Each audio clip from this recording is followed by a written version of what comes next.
नमस्कार प्रिय बच्चों, क्या निराश हुआ जाए पाठ के शीर्षक को लेकर लेखक ने बहुत ही आशान्वित दृष्टिकोण से हमें समझाने का प्रयास किया है कि वर्तमान में चाहे जितना भी नकारात्मक पूर्ण माहौल बना हुआ हो, चाहे अच्छाई हमें कम नज़र आ रही है या नहीं नज़र आ रही है, लेकिन इसका तात्पर्य ऐसा नहीं है कि अच्छाई दुनिया से लुप्त हो गई है। वह है, रहेगी और पहले भी थी। हमें ये विश्वास करना ही होगा, तभी हम खुद अच्छे बन पाएंगे और दुनिया से एक बुरे व्यक्ति को कम कर पाएंगे।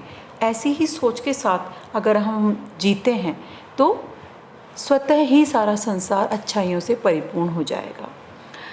अच्छाई और बुराई को देखने का व्यक्ति का अपना नज़रिया होता है। जब हम किसी चीज़ में बुराई देखने लगते हैं तो हम उसकी अच्छाई पर ध्यान ही नहीं दे पाते, हम देख ही नहीं पाते कि उसमें अच्छाई भी है। तो देखिए किस तरह से कंडक्टर को लोग जो है मारने को तैयार होते हैं और बहुत ही कातर दृष्टि से वह लेखक की ओर देखता है और कहता है कि मुझे बचा लो।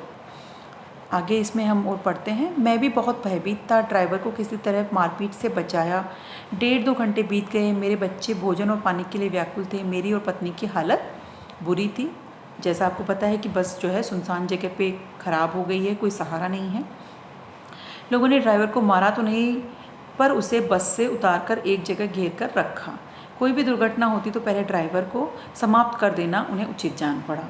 मेरे गिड़गिड़ाने का कोई विशेष असर नहीं पड़ा। इसी समय क्या देखता हूँ, एक खाली बस चली आ रही है और उस पर हमारा बस कंडक्टर बैठा हुआ है।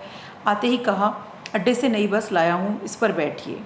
वह बस चलाने लायक नहीं है, वह बस चलने लायक नहीं है। मतलब जो गया हुआ था व्यक्ति वह दूसरी बस लेकर के लौट रहा है और लोगों को ये विश्वास नहीं है कि वह जो है लौट आएगा। लोगों को यही लग रहा है कि वह डकैती की फिराक में है, कोई डाकुओं से मिला हुआ है और वह उन्हें लूटवा देना चाहता है। अड्डे से नई बस ले आया हूँ, इसमें बैठिए। फिर मेरे पास आकर एक लोटे में पानी और थोड़ा दूध लेकर आया और बोला, पंडित जी, बच्चों को रोना मुझसे देखा नहीं गया। वहीं दूध मिल गया, थोड़ा लेता आया।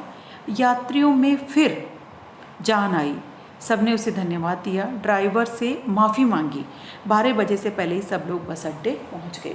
तो ये घटना भी ये बताने के लिए पर्याप्त है कि हमें दूसरों पे विश्वास करना चाहिए। हमें ये नहीं सोचना चाहिए कि अच्छाई इस दुनिया से ख़त्म हो गई है, वह आज भी है, हम सब में है। जब हम सब लोग ऐसा व्यवहार करते हैं, अच्छाई से परिपूर्ण व्यवहार करते हैं, तो अच्छाई बढ़ती जाती है, लोगों को प्रेरणा मिलती है।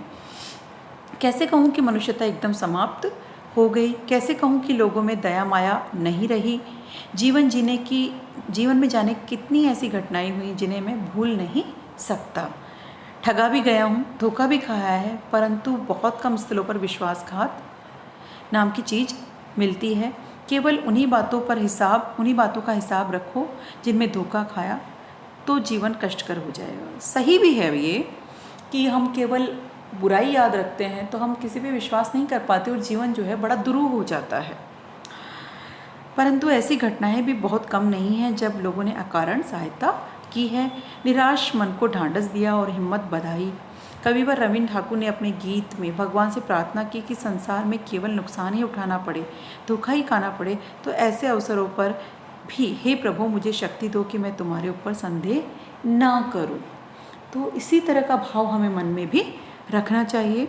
मनुष्य की बनाई विधियां गलत नतीजे तक पहुंच रही है तो इसे बदलना होगा। वस्तुतः आए दिन इन्हें बदला ही जा रहा है, लेकिन अब भी निराशा में आशा की ज्योति बुझी नहीं है। महान भारतवर्ष को पाने की संभावना बनी हुई है, बनी रहेगी। मेरे मन, निराश होने की ज़रूरत नहीं है।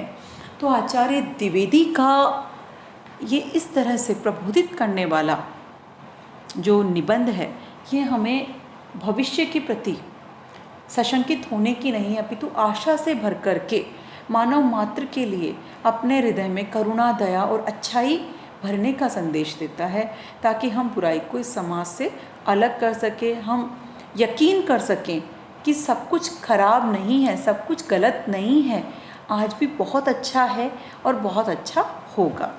धन्यवाद।